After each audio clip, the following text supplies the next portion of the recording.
Imagine a curse so cold it froze an entire kingdom, not with ice, but with absolute silence. And meet Princess Callista of Silver Peak, a royal beauty whose heart was locked inside a cage of gloom, threatening to plunge her world into eternal winter unless a single, genuine laugh could break the spell. So while powerful sorcerers and wealthy kings failed to crack her icy exterior with their grand performances, Destiny had a different plan, involving a clumsy clockmaker named Zane and a chaotic accident that no one saw coming. And this isn't just another fairy tale. It is a legendary adventure of magic and awkward disasters that proves the unexpected power of joy. So stay tuned to discover how one glorious mistake saved a dynasty. Because in the high-tech, high-altitude kingdom of Silver Peak, the vibe was usually immaculate, with shimmering towers and Wi-Fi that never lagged. But lately, a heavy gray cloud had settled over everything because Princess Callista, the heir to the throne, hadn't smiled since her 21st birthday.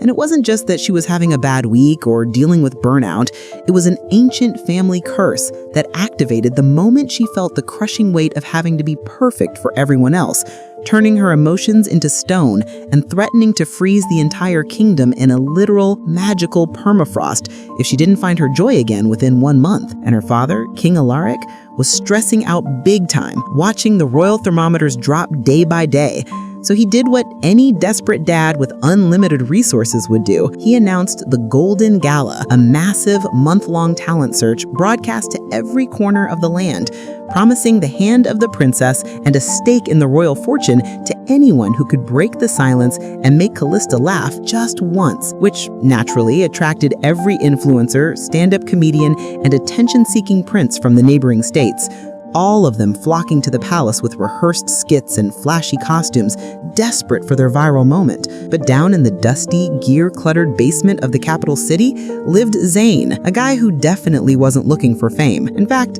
Zane was a bit of a loner, a brilliant but socially awkward clockmaker who spent his days fixing pocket watches and talking to his only friend, a mechanical raccoon named Gizmo that he built out of spare toasters and alarm clock parts. And Zane had zero interest in the princess's contest because he had his own problems, mainly that he was behind on rent and his workshop was falling apart. But fate works in mysterious ways, and on the very last day of the contest, the royal timekeeper, a massive magical clock in the throne room that controlled the seasons, started glitching because of the magical cold coming from the princess. And the king's guards, knowing Zane was the best mechanic in town, literally dragged him out of his shop, confused and covered in grease, and hauled him up to the palace to fix the clock before the gala ended. So picture this. The throne room is packed with the kingdom's elite. The air is freezing cold, and Princess Callista is sitting on her throne looking absolutely numb, staring blankly at a prince in tight leather pants,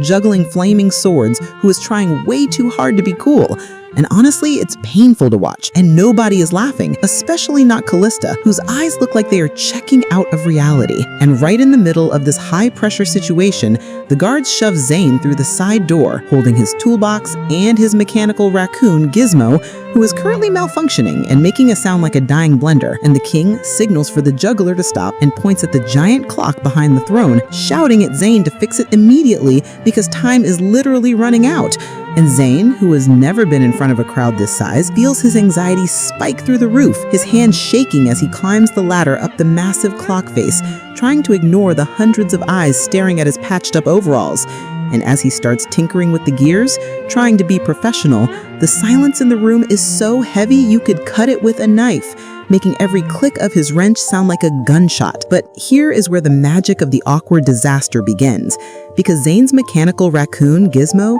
decides that now is the perfect time to wake up and chase a laser pointer reflection from one of the noble's jewelry. And Gizmo leaps out of Zane's pocket, bouncing off the ladder and landing directly in a bowl of royal punch, splashing bright red liquid all over a very serious duke, which causes a collective gasp from the crowd. But Callista doesn't move, she just watches deadpan. And Zane, panicked, tries to slide down the ladder to grab his rogue robot, but his shoelace gets caught in the main gear of the clock, and instead of a graceful descent, he is hoisted upside down, dangling by one foot like a human pendulum, swinging back and forth in front of the princess, while his toolbox spills open, raining nuts, bolts, and springs onto the floor with a cacophony of dings and clangs that echoes through the silent hall. And as he swings past the princess's face, upside down, red-faced, and totally mortified, he tries to apologize, saying, "Just hanging around, Your Highness," but his voice cracks mid-sentence, and at that exact moment, the main spring of the clock uncoils with a massive boing sound, launching Gizmo the raccoon into the air, where the little robot frantically flaps its metal arms before landing softly on top of the king's crown, knocking it slightly askew, and the entire room goes deathly silent, everyone terrified of the king's reaction. But then a sound cuts through the tension, a small, choked snort, and everyone turns to look at Princess Callista, who has her hand over her mouth, her shoulders shaking, and Zane, still hanging upside down, thinks she's crying, but then she explodes, letting out a loud, unladylike, full-belly laugh that echoes off the vaulted ceilings, a sound so pure and real that it sends a shockwave of warmth through the room, physically melting the frost on the windows. And seeing her laugh makes the king start chuckling, and then the guards, and soon the entire court is roaring with laughter, not at Zane, but with the sheer absurdity of the chaos, wiping away the pretension and the pressure of the last few months.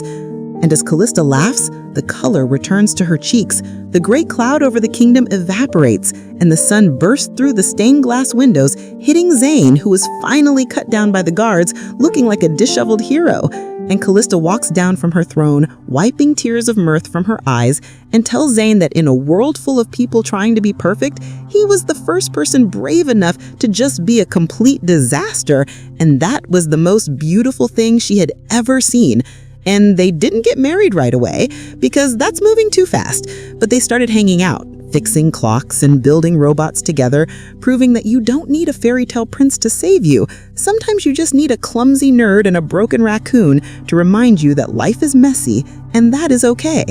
And the people of Silver Peak learn that joy isn't about being polished and perfect, it's about embracing the glitchy, awkward moments that make us human. So if you ever feel like the weight of the world is freezing your heart, remember Zane and Callista and let yourself laugh at the mess, because your joy has the power to change the weather. And if this story warmed your heart even a little bit, please smash that like button, share this video with someone who needs a smile today, and subscribe to the channel for more stories that touch the soul, because we are building a family here and I don't want you to miss the next adventure. Thank you for watching and keep spreading the love.